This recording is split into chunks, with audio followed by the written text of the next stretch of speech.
Hey guys, good morning. This is CMA Pradeep Jani and welcome to my channel. So guys, आज हमारे साथ है CMA सूरज नथानी।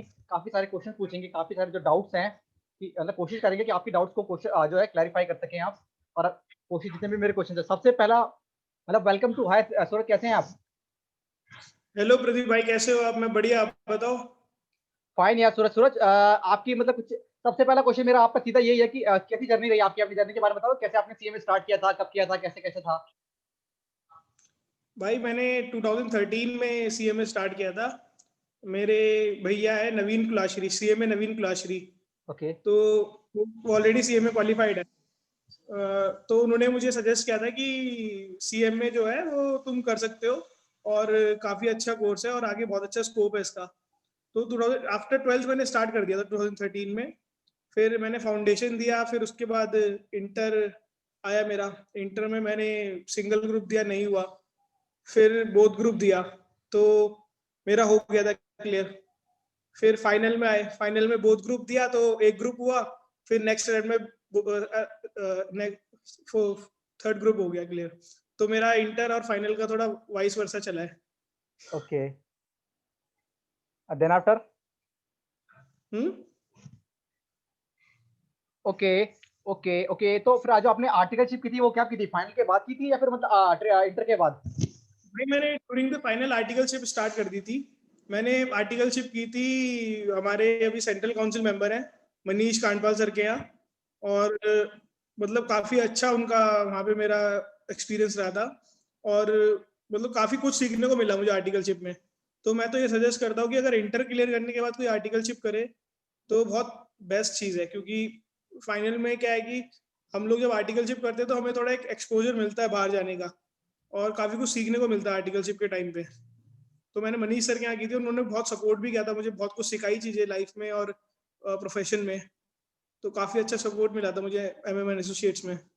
और आपके टाइम में तो 6 महीने की ट्रेनिंग थी यार, अब तो इंस्टीट्यूट ने एक अच्छा स्टेप उठाया कि 15 महीने की ट्रेनिंग कर दी कंपलसरी। 6 महीने की थी भाई, बट मैंने ज़्यादा ही की थी उससे, मतलब ऑलमोस्ट 1.5-2 साल की थी। हाँ, मतलब मेरा कहने का मतलब यही है कि इंस्टीट्यूट का एक अच्छा मूव है कि अब 15 महीने की कंपलसरी कर दिया है मतलब। बहुत अच्छा मूव है, मेरे ख्याल से बेस्ट मूव है आज तक का इंस्टीट्यूट का जो है। क्योंकि बहुत ज़रूरी है आर्टिकलशिप किसी भी प्रोफेशन के लिए। क्योंकि आर्टिकलशिप में क्या है कि तुम लोग जो स्टूडेंट होता है वो ग्रूम होता है। बुकिश नॉलेज तो हर किसी को होती है, पर आर्टिकलशिप में क्या होता है, ग्रूमिंग मिलती है स्टूडेंट्स को, एक प्रेजेंटेबल स्किल उसकी आती है। तो आपने फाउंडेशन इंटर फाइनल कैसे सेल्फ स्टडी करी थी या फिर मतलब कोचिंग लेके गए थे आप? कोचिंग ली थी आपने? कुछ गाइड करेंगे क्या? फाउंडेशन में मैंने कोचिंग ली थी, मतलब ऑल सब्जेक्ट जैसे हम लोग लेते ही हैं। क्योंकि स्टार्ट ही किया था तो सोचा था कि अभी कोचिंग लेनी चाहिए। क्योंकि मतलब मेरे भैया ऑलमोस्ट मतलब 10 साल हो गए तो उन्हें क्वालिफाइड हो गए, तो काफ़ी चेंजेस भी हो चुके थे। तो मैंने इसलिए फिर कोचिंग प्रेफर की थी, इंटर में भी कोचिंग ली थी।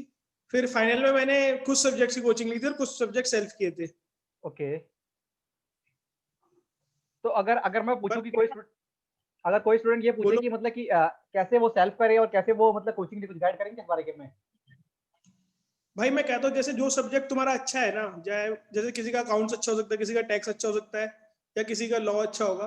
उस सब्जेक्ट को कभी भी लाइटली मत लो। उस सब्जेक्ट को और अच्छा करो, और उसमें कोशिश करो कि तुम्हारे जो स्कोर है वो मतलब 70+ आए, या 80-75 के आसपास 60+ आए। क्योंकि वो जो सब्जेक्ट होता है तुम्हारा ग्रुप क्लियर कराने में बहुत ज्यादा हेल्प करता है। और जो सेल्फ कर जैसे, और सबसे इम्पोर्टेंट है स्कैनर। एग्जाम से कम 2 महीने पहले तो स्कैनर करना स्टार्ट कर ही देना चाहिए। तुमने कितनी भी स्टडी की हो, कुछ भी की हो, तुम्हें स्कैनर करना बहुत इंपॉर्टेंट है। क्योंकि एग्जाम में क्या क्या क्वेश्चंस आने हैं वो सारे स्कैनर में ही लिखे रहते हैं। मैं भी स्टूडेंट को यही गाइड करता हूँ कि ये जड़ी बूटियां है, जड़ी बूटियां हैं। स्कैनर हो गया, पास्ट ईयर के जो क्वेश्चन हैं वो जड़ी बूटियां हैं। संजीवनी बूटी है हमारे उसके एग्जाम्स संजीवनी की। बूटी है, सही बता रहा हूँ। मेरा भी एक्सपीरियंस यही था। मैं तो लक्ष्मीनगर जाता था और MTP PTP RTP past year के क्वेश्चन वो बना लेता था स्पाइरल में। क्योंकि सबसे इंपॉर्टेंट क्वेश्चंस ही होते हैं एग्जाम अगर क्लियर करना है तुम्हें। तुम अगर क्वेश्चंस नहीं करोगे तो तुम कैसे क्लियर कर पाओगे? मतलब तुम कितना भी पढ़ लो, कुछ भी कर लो, बट जब तक क्वेश्चंस नहीं करोगे ना, जितने क्वेश्चंस मिलते हैं कहीं से मिलते हैं उसको सॉल्व करो अच्छे से। काफी बेनिफिट होता है। मैंने कई बार नोटिस किया है 10 से 15 नंबर का कई बार आ जाता है उसमें से, पास्ट ईयर में से। कई बार अमाउंट चेंज हो जाती है। राम को श्याम कर दिया, मोहनलाल को टिंकू लाल कर दिया, मतलब नाम चेंज या अमाउंट चेंज हो जाती है। और, सबसे बड़ी बात हमें पता चलता है कि हमें लिखना क्या है, हाँ, सही बात क्या है। लैंग्वेज होनी चाहिए। क्योंकि कई बार लोग पढ़ लेते हैं लॉ में, क्योंकि लॉ में लैंग्वेज का बहुत मैटर करता है कि लॉ में तुम कैसी लैंग्वेज लिख रहे हो, तो वो बहुत इंपॉर्टेंट है। सूरज ना क्या है कि जब काफ़ी सारे स्टूडेंट इंटर कर लेते हैं ना, तो बड़ी कन्फ्यूज़न रहती है कि जो हमें ट्रेनिंग करनी चाहिए, फर्म में करनी चाहिए या ऑर्गेनाइज़ेशन में करनी चाहिए? कुछ हेल्प करेंगे क्या इस बारे में? भाई इसके दो एस्पेक्ट्स हैं। मतलब मेरा सजेशन ये है, अगर तुम्हें कोई फाइनेंशियल नीड नहीं है तो फर्म में ही जाओ। मतलब फर्म के बिना कोई और ऑप्शन नहीं है। फर्म में तुम्हें छोटी छोटी चीजें सीखने को मिलती है जो तुम एक कंपनी में नहीं सीख सकते। कंपनी में कोई तुम्हें सिखाएगा नहीं हाथ पकड़ के, बट फर्म में क्या होता है कि तुम, क्योंकि तुम्हें वहां पे एज अ ट्रेनी जा रहे हो, तुम सीखने जा रहे हो, तो तुम्हें वहां पे हर हर छोटी से छोटी चीज सिखाई जाती है। और तुम्हें जब ऑडिट के लिए भेजा जाता है तो तुम नए एक्सपीरियंस से वहाँ पे फेस करते हो, नए नए लोगों से मिलते हो, नए नए क्लाइंट से मिलते हो, तो तुम्हें क्या होता है, एक तुम्हें पब्लिक डीलिंग का भी एक थोड़ा एक्सपीरियंस मिलता है। तो ये बहुत अच्छी चीज़ है कि अगर तुम अपना आर्टिकलशिप जो है फर्म में करते हो, तुम अगर कंपनी में चले गए तो तुम्हें क्या है कि सीधा सीधा एक पर्टिकुलर प्रोफाइल दे देंगे कि तुम इस प्रोफाइल पे काम करो। बट फर्म में ऐसा कुछ नहीं होता। फर्म में तुम कॉस्टिंग भी कर सकते हो, आजकल जीएसटी बहुत ज्यादा कर रहे हैं लोग, जीएसटी ऑडिट कर रहे हैं, तो और इनकम टैक्स में तुम काम कर सकते हो, और बहुत सारी चीजें हैं। मतलब ये है कि ऑर्गेनाइजेशन में क्या है, एक पर्टिकुलर काम मिल जाता है और फर्म में क्या है कि आप हाँ, डाइवर्सिफ़ाई हो, कुछ काफ़ी सारे काम सीख सकते हो आप। बहुत बहुत डाइवर्सिफाई हो फर्म में, हो जितना सकता है सीख सकते हो उतना। ऑर्गेनाइजेशन में आप जो है कि क्या नाम है उसका फोटोकॉपी की मशीन चलाना सीख सकते हो, लेकिन फर्म में आप कुछ ज़्यादा सीख सकते हो। फर्म में कुछ और सीख सकते हो। और जैसे आपने सीएमए क्वालिफाइड किया था, उसके बाद मतलब कि जब आपको अब आपको पता है, सबको ही पता है कि कैंपस होगा, तो कैंपस का कैसा एक्सपीरियंस रहा था? मतलब क्या आपका रहा था और फाइनली क्या डिसीजन आया आपका? भाई कैंपस में क्या हुआ था कि मेरे को ना, एक्चुअली सच बोलूं तो मुझे फर्म का जो एक्सपीरियंस है, वो कैंपस में मेरा कॉन्फिडेंस उससे काफी बढ़ा था, क्योंकि कैंपस में मैंने देखा था लोग बहुत एक्सपीरियंस वाले भी आए थे, बहुत सारे, आपको पता ही है कि डमी बहुत ले लेते थे, वो भी आए थे। तो क्या होता है कि जो, जब तुम एक्सपीरियंस और ऐसे आते हो, और जो तुम अगर तुम डमी लेके आते हो, कोई एक्चुअल में लेके आते हो, तो डिफरेंस जो है वो साफ साफ दिखता है जब तुम बात करते हो वो पता इंटरव्यूअर लग से। जाता है। वो साफ साफ उन लोगों को पता चल जाता है कि ये कौन बंदा डमी है और कौन बंदे ने एक्चुअल ट्रेनिंग की है। तो मुझे फर्म का काम करने का बहुत ज्यादा बेनिफिट हुआ था कैंपस में। तो और क्या मतलब कि कैंपस में बेस्ट सजेशन ये है कि जो भी कंपनी आ रही है, तो पहले तुम उसके बारे में पढ़ लो, ठीक है। जैसे शॉर्टलिस्ट किया तुम लोग, उस कंपनी के बारे में पढ़ लो, उसके क्या क्या चेंजेस हुए हैं लास्ट इतने सालों से, कैसे कैसे उन लोगों के रिफॉर्म्स आए हैं, और उस कंपनी से जितने भी रिलेटेड एएस होते हैं, इंडेस हैं, या कॉस्ट अकाउंटिंग स्टैंडर्ड्स हैं, या इनकम टैक्स की जो भी इम्प्लीकेशन और जीएसटी का जो भी है, उससे रिलेटेड जितना भी हो सके पढ़ लो। ओके, मतलब कि कौन-कौन सा एएस या इंडेस उस कंपनी पे एप्लीकेबल होगा जिसके लिए आप इंटरव्यू के लिए जा रहे हो? उस पर एग्जैक्टली। जीएसटी का क्या इम्पैक्ट पड़ेगा? जीएसटी का क्या, उसमें जीएसटी कितना परसेंटेज है, कैसे है, अगर कंपनी में कोई रिफॉर्म आया है पिछले कुछ सालों में तो क्यों आया है, कैसा वो बेनिफिट था या नहीं था। कि या फिर कुछ पास्ट के 4-5 सालों में कुछ केस हुआ है कि नहीं हुआ कंपनी के साथ? मतलब कुछ अगर इंसिडेंट हुआ है, कुछ क्या हुआ है मतलब? क्या हुआ है, तो ये बहुत चीजें इंपॉर्टेंट है। क्योंकि क्या होता है कि जब हम लोग कंपनी में काम कर रहे होते हैं, तो हम ऑलरेडी मतलब काफी एक पर्टिकुलर प्रोफाइल में होते हैं। हम लोग उतना उन, जैसे जो भी कंपनी में इंटरव्यूअर आता है उसको उतना नहीं पता रहता, उसको पता रहेगा कि कंपनी से रिलेटेड चीजों में क्या क्या चीजें हैं। तो उसको तुम इजीली, तुम उसको अगर पढ़ लोगे ना, सिर्फ उतनी चीजों को जो कंपनी से रिलेटेड चीजें हैं, तो वो तुम्हारे लिए बहुत बेनिफिशियल है। क्योंकि क्योंकि वो भी मानता है कि मतलब एक फ्रेश मटेरियल है बंदा, लेकिन कम से कम बंदे को पता तो होना चाहिए कि जिस कंपनी के लिए वो इंटरव्यू दे रहा है, कम से कम उसके बारे में तो बेसिक नॉलेज होनी चाहिए कि सही बात है भाई। क्या उसने मतलब गो थ्रू किया है कि नहीं किया है, या सीधा ऐसे ही आ गया उठ के। सही बात है। कितनी कंपनियों ने शॉर्टलिस्ट किया था सूरज आपको, और फिर फाइनली क्या हुआ था? मेरे को तो भाई दोनों ही किया था शॉर्टलिस्ट, और दोनों में सिलेक्ट हो गया था मैं। ओके, क्या बात है यार, कांग्रेचुलेशन यार। तो फाइनली कौन सी फिर आपने करी फिर? मैं कैच। एलएनटी में ज्वाइन किया था। ओके ओके ओके, गुड यार। मतलब अभी एलएनटी में है या फिर अभी कुछ चेंज है? अभी एलएनटी में ही हूँ। Okay okay okay okay okay, तो क्या सजेशन रहेगा मतलब जो फ्रेशली क्वालिफाइड सीएमएज हैं कि उनके लिए क्या रहेगा आपका एक्सपीरियंस, किस तरीके से वो प्रिपरेशन करें इंटरव्यू की?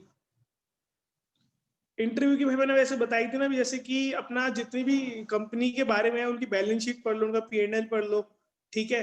उनके, जैसे एलएनटी में मैंने एक क्वेश्चन पूछा था इंटरव्यूअर से, एलएनटी का डिमर्जर हुआ था कुछ साल पहले। तो डिमर्जर मतलब जैसे कि मेरे बहुत सारे बिजनेस है, जैसे कंस्ट्रक्शन में भी बहुत सारे बिजनेस होते हैं, ओके, ठीक है। हाँ। कोई कोई बिल्डिंग बनाता है, कोई ये अपने जैसे टनल मेट्रो। बनाते हैं, ठीक है। बनाता है, ठीक है, कोई वाटर ट्रीटमेंट प्लांट बनाता है। तो मैंने उनसे इंटरव्यूअर से पूछा था कि सर ये जो डिमर्जर हुआ है वो क्यों हुआ था? तो मतलब मेरे को ऐसा लगता है कि मैंने कम बोला था और इंटरव्यूअर ने ज्यादा बोला था। ओह! नहले पे दहले मार दिया क्योंकि इंटरव्यू में पूछना कि आपको कुछ पूछना है तो हम बोल देते नो सर थैंक्स। नहीं, हाँ, मैंने उनसे ये क्वेश्चन कर लिया था। जब क्रॉस तो क्वेश्चन पूछा जाता है तो अलग ही इम्पैक्ट जाता है उसका। हाँ, सूरज एक और क्वेश्चन है मेरा, मान लीजिए मैंने क्वालिफाइड हो गया, मैंने कैंपस के लिए मैंने क्या किया कैंपस के लिए अप्लाई किया, लेकिन इतना ये श्योर है कि अगर 200 बंदे अगर किसी दिल्ली से या किसी भी एक रीजन से अगर अप्लाई कर रहे हैं तो ये तो इंस्टीट्यूट मानता है कि 200 में से 200 का तो नहीं होगा। करेक्ट है भाई। तो प्लान बी क्या होना चाहिए जिनका नहीं हुआ कैंपस में? जिनका कैंपस में नहीं हुआ वो पहले तो निराश ना हो।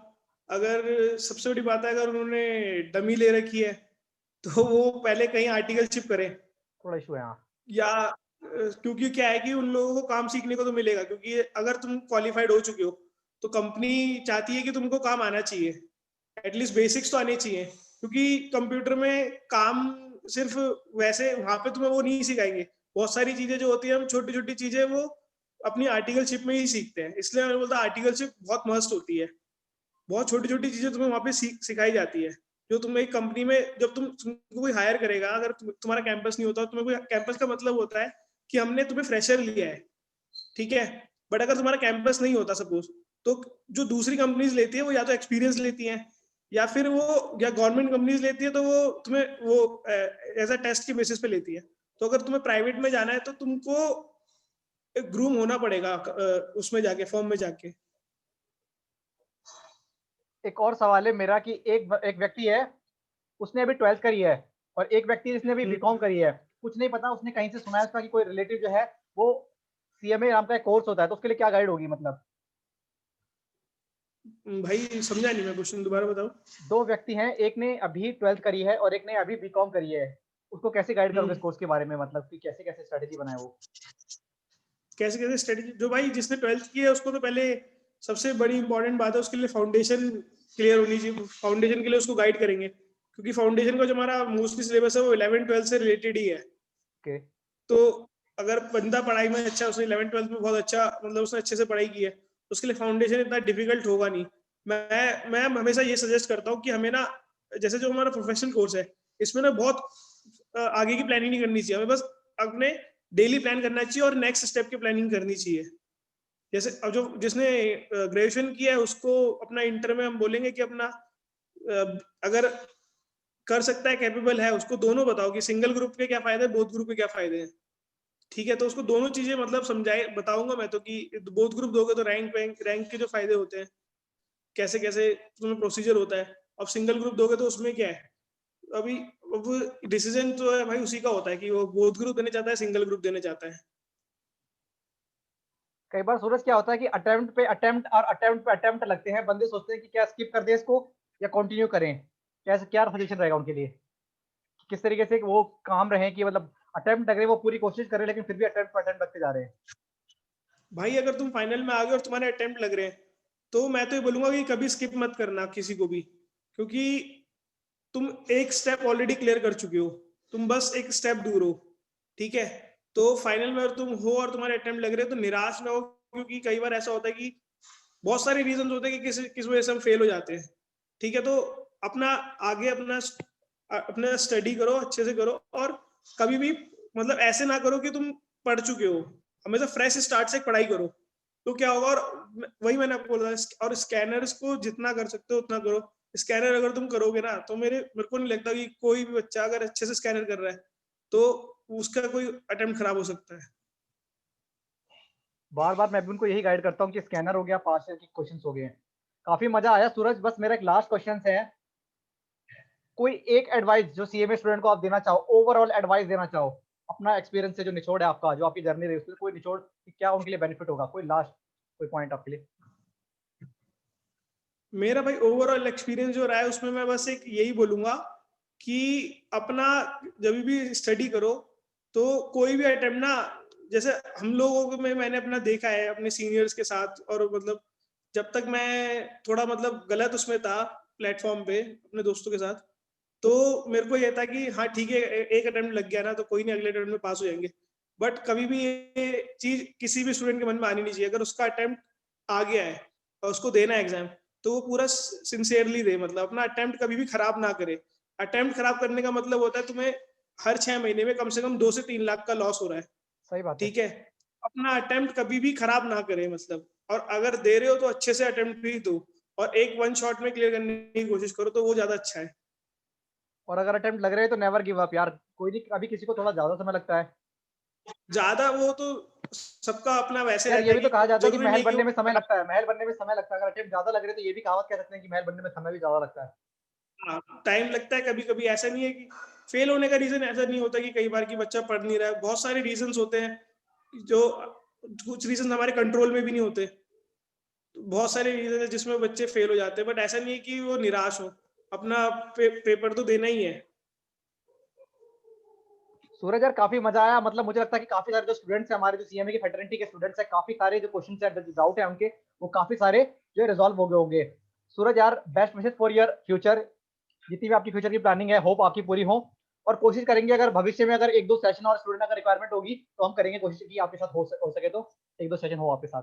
श्योर भाई, थैंक यू सो मच भाई। आप भी भाई बहुत अच्छा काम कर रहे हो, स्टूडेंट्स को ये सब गाइड करवा के अलग अलग फील्ड से सीएमएस को कनेक्ट कर रहे हो, बहुत अच्छा है ये स्टेप भी। थैंक्स यार सूरज, ये आप लोगों का सपोर्ट है कि आप लोग मतलब इस मंच पे आ रहे हो। कोशिश है कि मतलब जो स्टूडेंट के जो डाउट्स हैं, क्योंकि मैंने देखा था कि अभी एक स्टूडेंट ने मुझसे ये पूछा था कि ये डाउट, ये क्वेश्चन उन्होंने पूछा था जो मैंने अपने पुट ऑन किया है कि अगर मेरा मेरा अगर कैंपस में नहीं होता तब मैं क्या करूँ, मतलब तो यही मैंने क्वेश्चन फिर ऐड ऑन किया है क्वेश्चन। तो ये सब धीरे धीरे करके उनके लिए बेनिफिट होगा तो मुझे अच्छा लगता है, क्योंकि मुझे ऐसा लगता है कि हम लोगों को वो चीज़ नहीं मिली जो मिलनी चाहिए थी शायद, ऐसा। हम्म। थैंक्स यार सूरज, हेलो। कोशिश करेंगे कि एक सेशन और आपके साथ हो। Thank you so much Suraj यार। थैंक यू भाई, thank you so bye much यार, सूरज, थैंक्स यार। मिलते हैं फिर दोबारा जल्दी। थैंक बाय, श्योर यार, टेक केयर। श्योर।